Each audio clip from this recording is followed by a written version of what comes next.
Did you know that TYT now has a full audio network? On top of our existing lineup, this launch is going to bring you a brand new slate of podcasts, including Mouthy Messy Mandatory with Katie Anthony and Ronit Fanglass Plank. Now that's a weekly show that discusses everything from family to really funny and fantastic women.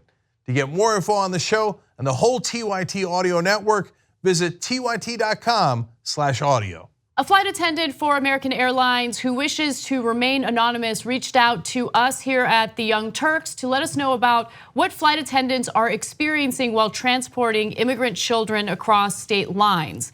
Now, in closed Facebook groups that have flight attendants participating in these discussions, this source says that they are outraged. She says that they are also thinking about blocking flights, and some flight attendants can't handle the traumatic situation, so they have decided to just call in sick and not show up to work because the flights are so devastating. Now, while this particular flight attendant decided not to go on the record, there have been a couple of flight attendants who have gone on the record in public Facebook posts, and our source actually directed me in their direction.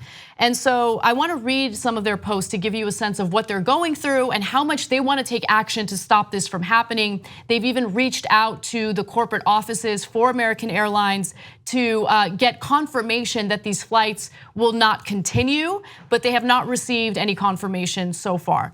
So Cami Daniels is one of the flight attendants. She says the following: as a flight crew, we experienced firsthand seeing these children helpless, confused, scared, and obviously traumatized. Remember, these are kids who have been taken away from their parents at the border. Their cry for help can be felt from their innocent eyes and their fragile body. We are trained to save lives, to remain calm, and lead all to safety during emergencies, to fight in-flight fires, to identify symptoms of sudden illnesses, and administered life-saving actions, diffused anger, or resolve conflicts. The worst thing we see, or the worst thing we were transfixed, helpless, and unable to provide protection to these innocent souls. When you hold them, they don't want your hands to leave them. It is not simple, heartbreaking scenes, but it penetrates to your soul and bothers you to the point of asking, where is the humanity? What happens to us?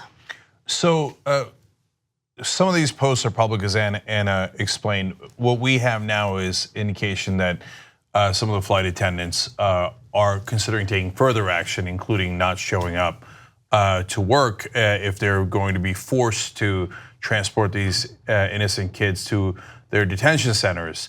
Apparently they are being told, the attendants are, oh, that's okay, we're taking them to their new homes. And they know that that is not the case. The kids are dressed in similar ways, in sweatpants, when it's 100 degrees outside. It's clear, and there are apparently instructions given to the kids to not look at them. That's gonna get into the second person who spoke out publicly. But our source is saying now that a lot of the flight attendants are deeply troubled by this, and it's not just one or two people that have gone public on Facebook. So I asked the source if there were any flight attendants in these closed pages, private Facebook pages, who disagreed with the general messaging that she's seeing from these flight attendants, and that's the message of outrage, heartache. And she says, no, I mean, if there are flight attendants who do agree with the Trump administration's policy of separating the children, they're not saying anything on these pages. But she does say that overall, there have already been flight attendants who have called in sick because they don't want to deal with it. So that was Cami Daniels, who I read from. Linnea Gallant is another individual who works for American Airlines and who has been on flights that transported some of these minors. And here's what she had to say. Tonight, we transported 6 children on our flight. They weren't allowed to speak to us. We were not allowed to give them food that we sell on our flights. Their handlers answered for them when we asked them what they would like to drink. Their handlers ate our food and watched movies with earbuds that we show on our flights. The girls would not make eye contact with us. Apparently, all the migrant children on this flight were females. One of the children sat and cried most of the flight. They were in sweatsuits and kept in single file line. Mind you, it's 100 degrees outside. We were told they were being taken to be relocated in their new homes. In reality, they were being taken to detention centers. BS. She also writes, I have 2 little boys. If I was fleeing for my life and the lives of my 2 little boys, I would hope that they would not be ripped out of my arms when I was seeking help. Appreciate the comforts of your nice, cozy, big home and luxurious cars, because there are children that are being kept in cages. Shame on you. Holding children hostages for a wall, shame on you. So these 2 attendants keep emphasizing that they're not political and they almost never talk about politics on their Facebook page. But the one that Anna just read from said at the end, look, if you agree with this policy and you want to unfriend me, please unfriend me, because I don't want to be associated with you if you think it's a good idea to rip these kids from their parents and send them to detention centers. And having seen the kids in person and having to escort them and transport them there, it's particularly chilling for them. Right, it's a difficult situation, and these are all of the consequences that I don't think anyone considered, much less the Trump administration. Of course it's traumatizing for these kids. They're on this flight, they're being treated as if they're criminals. They're not allowed to eat anything that's being sold on these flights. So I have a guess as to why that is. They probably being overly careful, quote unquote, because the bureaucracy is saying, hey, listen, if you don't give them government sanctioned food and something goes wrong, you could be held responsible, and we don't want these kids getting hurt and then we get blamed for it, etc. I get it. On the other hand, we have to be human beings, and eating in front of the kids and while you're transporting them and not letting them eat and not letting them look at other human beings. I mean, does anybody really want to raise their hands and go, yeah, this is the country I want to live in? That's not what we signed up for as Americans, but here we are. And I guess the answer is, by the way, yes. As we told you on the show yesterday, 2 different polls. One has got it at 55, the other one's got it at 58% of Republicans saying, yeah, we do want this policy. Democrats say no, independents say no, overwhelming majority of the country says no.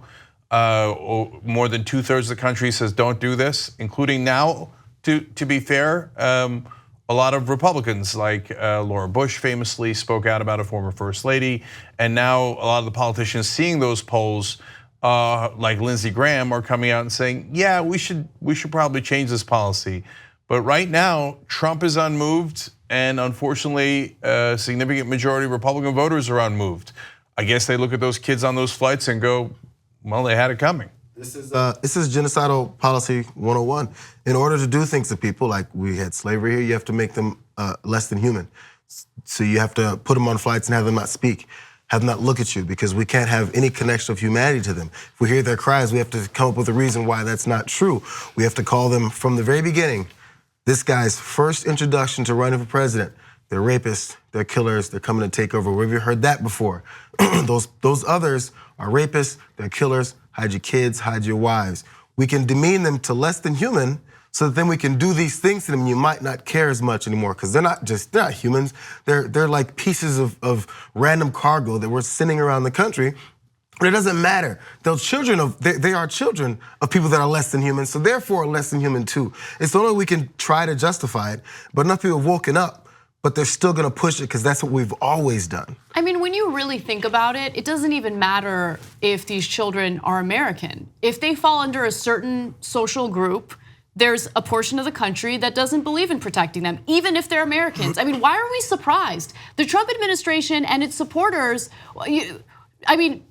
we're so supportive of the cop that shot and killed a 12-year-old black boy who was playing with a toy gun at a park. So why are we surprised? They don't see them as children, they don't see them as humans. You're absolutely right, JR. I mean, for all of this pro-life BS that they throw in our faces and preach about nonstop, I mean, all of a sudden they don't care about kids. They've never cared about kids. They care about judging people's lives and using their religious doctrine to do it, and that's it. And they will see minorities, especially immigrant children, as subhuman. They don't care. Treating them like they're criminals. These are kids that just got ripped away from their parents.